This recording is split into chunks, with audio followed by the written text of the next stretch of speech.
The interview has become a commonplace for journalism since its invention about 130 years ago. Opinions of the interview, its functions and merits vary considerably. Some claim it, in highest form, source of truth. In practice, an art. Celebrities see them as its victims, and consider it an unwarranted intrusion into their lives. V.S. Naipaul feels that some people are wounded by interviews.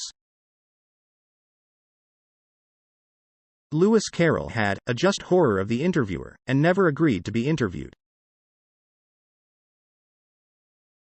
Rudyard Kipling thinks interview is immoral.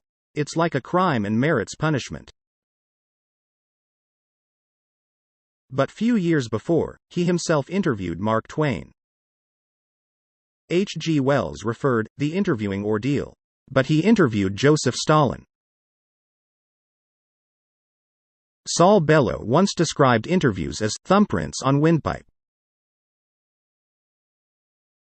Dennis Bryan says, "Our most vivid impressions are through interviews. The interviewer holds a position of power and influence."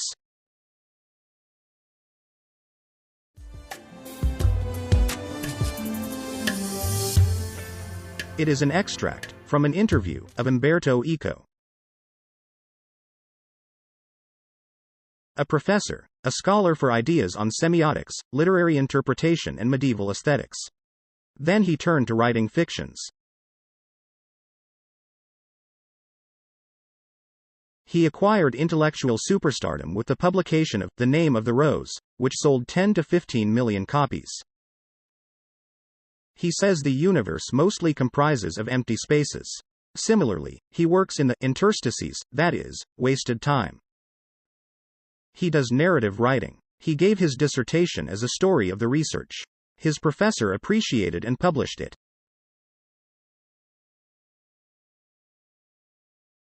At 22, he understood that scholarly books should be written by telling the story of the research.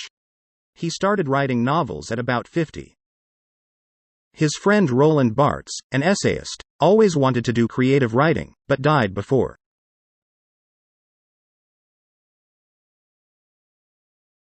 The Name of the Rose is a detective novel delving into metaphysics, theology and medieval history.